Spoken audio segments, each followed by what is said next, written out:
Ahora mismo, sobre tu cabeza, a unos 400 kilómetros de altura, un laboratorio del tamaño de una nevera está cambiando la forma en la que entendemos la realidad. Dentro de la Estación Espacial Internacional, la NASA y sus socios han construido el primer laboratorio de física cuántica permanente en el espacio. Allí arriba están enfriando átomos hasta temperaturas más bajas que en cualquier lugar natural del universo conocido, y observando cómo se comporta la materia cuando la gravedad prácticamente desaparece. No es ciencia ficción, no es una teoría conspiranoica, ni un experimento secreto en el sentido sensacionalista. Son proyectos reales, documentados públicamente por la NASA y revisados por la comunidad científica. Hoy vamos a ver qué están haciendo exactamente, con nombres y apellidos, qué resultados han obtenido ya y que sigue siendo todavía pura investigación. En este vídeo vas a descubrir por qué el espacio es el mejor laboratorio para la física cuántica, cómo funciona de verdad el Cold Atom Lab, el laboratorio de átomos fríos de la NASA, qué son los condensados de Bose-Einstein y por qué la microgravedad los vuelve todavía más interesantes. ¿Qué papel juegan los relojes atómicos espaciales y qué tiene que ver todo esto con Einstein y con nuestra forma de medir el tiempo? Y al final conectaremos estas piezas con algo muy práctico, cómo estos experimentos podrían influir en la navegación espacial del futuro y en misiones a la Luna y Marte. Vamos por partes, con calma y con rigor. Todo lo que vas a oír aquí está basado en publicaciones de la NASA, del Jet Propulsion Laboratory y artículos revisados por pares.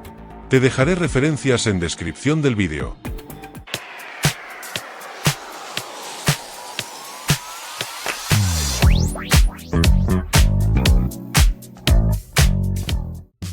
Empecemos por la motivación.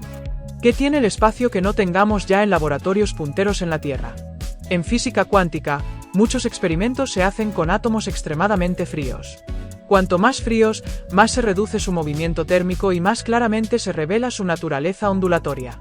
Pero estos átomos son extremadamente sensibles a cualquier perturbación, vibraciones del suelo, cambios de temperatura, campos magnéticos y, por supuesto, a la gravedad.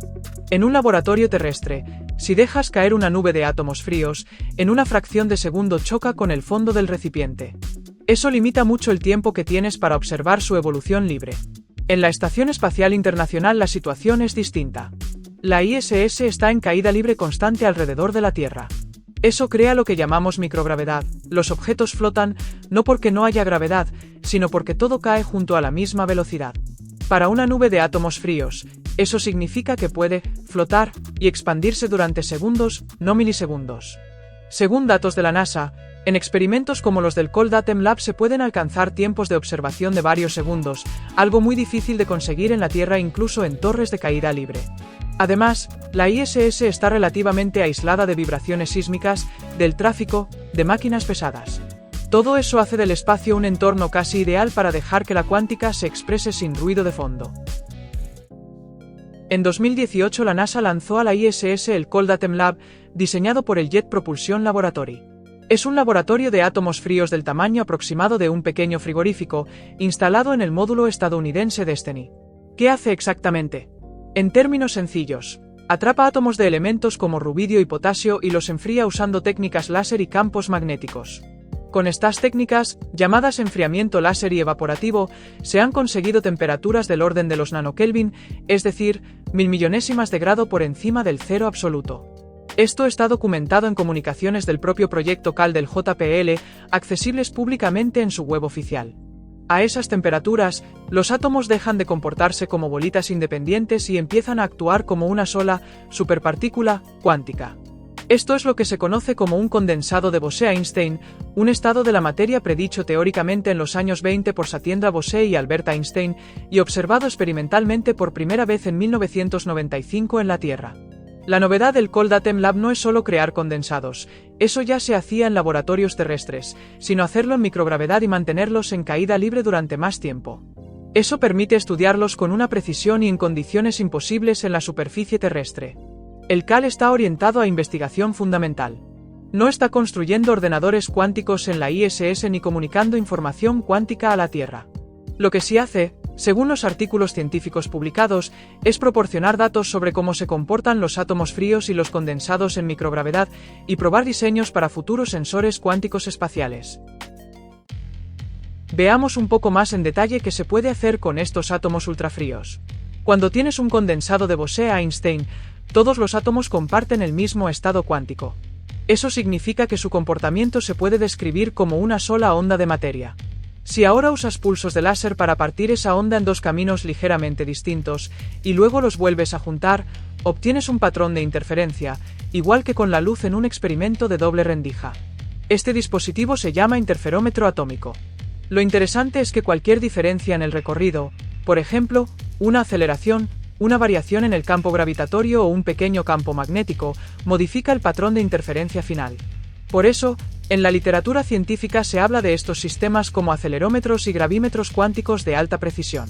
En la Tierra ya existen interferómetros atómicos muy avanzados, pero están limitados por el tiempo de caída de las nubes de átomos. En la ISS, equipos como el Cold Atom Lab permiten estudiar configuraciones donde la nube de átomos está en microgravedad durante más tiempo, lo que en principio puede conducir a sensores más sensibles. A día de hoy, gran parte de este trabajo sigue siendo experimental y de prueba de concepto. No hay todavía un GPS cuántico espacial operativo basado en estos interferómetros, pero sí hay artículos revisados por pares que muestran que las mediciones realizadas en microgravedad son consistentes y abren la puerta a aplicaciones futuras, como cartografiar con mayor detalle el campo gravitatorio terrestre o probar ciertos aspectos de la relatividad general. Los átomos fríos no solo sirven como sensores de aceleración o gravedad. También son la base de los relojes atómicos más precisos que tenemos. En un reloj atómico se utiliza una transición muy estable de un átomo, por ejemplo de cesio, rubidio o estroncio, como oscilador fundamental. Contando esas oscilaciones se define el segundo. En el espacio, colocar relojes atómicos muy precisos permite hacer dos cosas importantes. Primero, comprobar con más detalle la dilatación del tiempo predicha por la relatividad general de Einstein. Sabemos, y se ha medido, que un reloj en un campo gravitatorio más débil, por ejemplo, en órbita, corre ligeramente más rápido que uno en la superficie de la Tierra. Satélites de navegación como los del sistema GPS ya corrigen este efecto diariamente. Segundo, mejorar la sincronización y la precisión de sistemas de navegación y de comunicaciones. Proyectos como el reloj atómico Deep Space Atomic Clock de la NASA, un experimento basado en iones de mercurio que voló en el satélite General Atomics Orbital Test Bell, han demostrado que es posible mantener una estabilidad de tiempo muy alta en órbita, lo que en el futuro podría permitir que naves lejanas del sistema solar se orienten y naveguen con menos dependencia del control desde la Tierra. Es importante matizar que estos relojes atómicos espaciales, aunque se basan en principios cuánticos, no son todavía relojes cuánticos en el sentido de estar usando superposiciones frágiles o entrelazamiento como recurso principal. Pero sí forman parte de la misma familia de tecnologías que aprovechan el comportamiento cuántico de los átomos para medir el tiempo y el espacio con una precisión sin precedentes. ¿Y todo esto para qué? ¿Es solo curiosidad científica o puede tener un impacto real en nuestra vida y en la exploración del espacio? A corto plazo, la investigación en física cuántica en la ISS mejora nuestro entendimiento de cómo se comporta la materia en condiciones extremas. Eso ya es valioso en sí mismo. Muchas teorías físicas solo se pueden comprobar en entornos muy controlados. A medio plazo, los conocimientos obtenidos de proyectos como el Cold Atom Lab ayudarán a diseñar sensores inerciales y gravitacionales más precisos. Esto puede traducirse en mejores sistemas de navegación para misiones espaciales, en satélites capaces de medir con más detalle cambios en el nivel del mar o en el hielo polar, y en nuevas formas de probar la teoría de la relatividad. A largo plazo, y aquí hablamos de escenarios todavía especulativos, no de tecnología disponible hoy, conceptos como redes de comunicación cuántica entre satélites, relojes atómicos de nueva generación o interferómetros atómicos gigantes en el espacio podrían formar parte de la infraestructura que usemos para viajar de forma más segura y eficiente a la Luna, Marte y más allá. Lo importante es distinguir lo que ya está demostrado: condensados de Bose-Einstein en microgravedad, medidas de alta precisión con átomos fríos, comportamiento consistente con la mecánica cuántica y la relatividad. Lo que está en desarrollo: sensores cuánticos espaciales más precisos, relojes atómicos orbitales de nueva generación, aplicaciones en geodesia y navegación. Y lo que es todavía visión a futuro: redes cuánticas globales basadas en satélites, navegación interestelar apoyada en relojes y sensores cuánticos avanzados. La próxima vez que veas pasar un punto luminoso en el cielo que podría ser la Estación Espacial Internacional, recuerda, ahí arriba hay un pequeño laboratorio cuántico flotando, empujando poco a poco los límites del conocimiento humano.